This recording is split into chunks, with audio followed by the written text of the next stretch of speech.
One of the highlights of the day was the introduction of potential new Achebes, Soyinkas, and Chimamandas. These young lads took part in a national creative writing competition, and they were the best. This young lady came tops, and she is showing all the signs of a future leader and a skilled writer.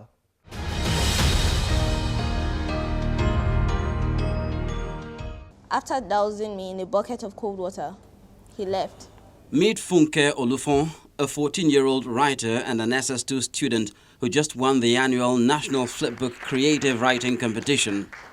A writing talent like her must have started reading early, right? When I was very young, I didn't really enjoy it because I found it quite disturbing. I was given books without pictures, and to me, I just felt it would be a waste of time.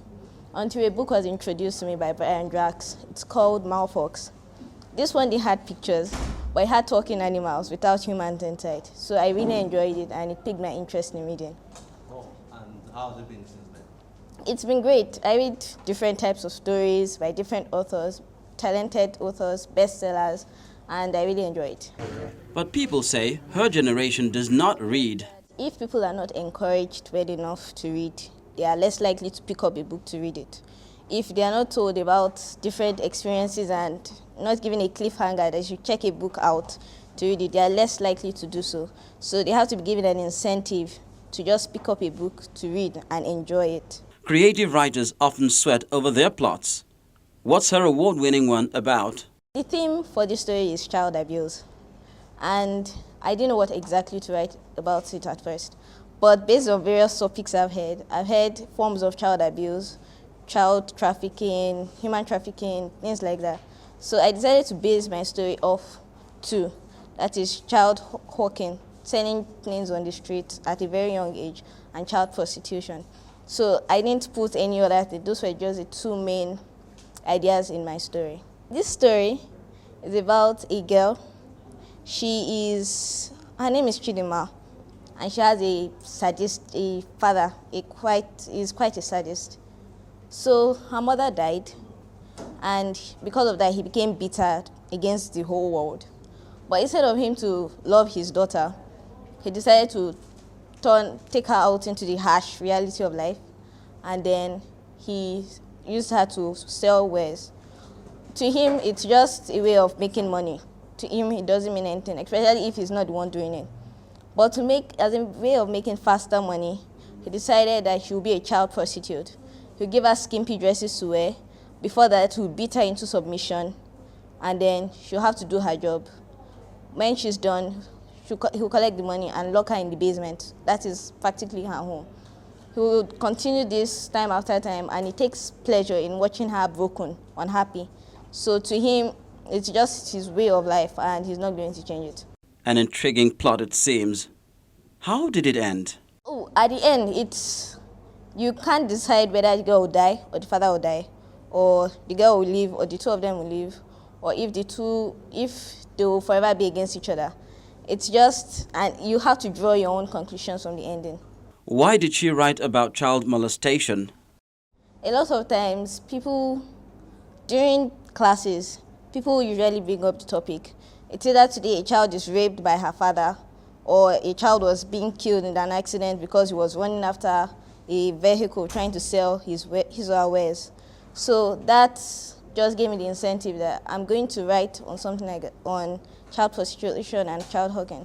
And also because what I felt I was writing, especially about child prostitution, to me, not every other person would have focused solely on it. So I decided to add it into the themes. I was woken up the usual way, with a kick to my ribs. It hurt. It hurt too much to scream. I just stayed in a fetal position, whimpering. If I begged the sadist I called my father to have mercy, he will only take sick pleasure in my squeals and pleas for him to stop. After dousing me in a bucket of cold water, he left. To think that this is just the beginning of my day had me shuddering in fear. I heard his footsteps thundering back to my basement, my room. Chinaman, get up this instant. You have a client to tend to. He said this with a sick smile on his face. My body stilled with terror. Papa, please. Don't make me do anything with that man. I beg you. He just grinned, threw a skimpy negligee at me, and snarled, "You do as I say, you wench. Do what you must and bring back the money I want. You know the consequences of complaining." That shut me up instantly. I obeyed him. I had to do so if I felt like seeing another day. But still, I'd rather hawk on the streets than sell my body to an old shameless man, a 60-year-old man, 45 years my senior. I walked up the stairs, my movement stiff, calculated and cautious. Stopping at the door, I took in a deep breath, squared my shoulders, and prepared myself to be groped, insulted, and harassed. His Highness, King Amechi, smiled at me, his teeth stained with betel nuts, most of his dentition gone. I shuddered in disgust. He took it as a shiver of pleasure and held me on his lap. My stomach turned with revulsion. Bile crept up my throat. I tried to make myself comfortable and prepared myself for the beginning of my harassment, the groping.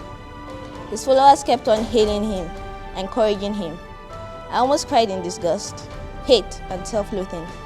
I plastered on my happiest smile and kept still.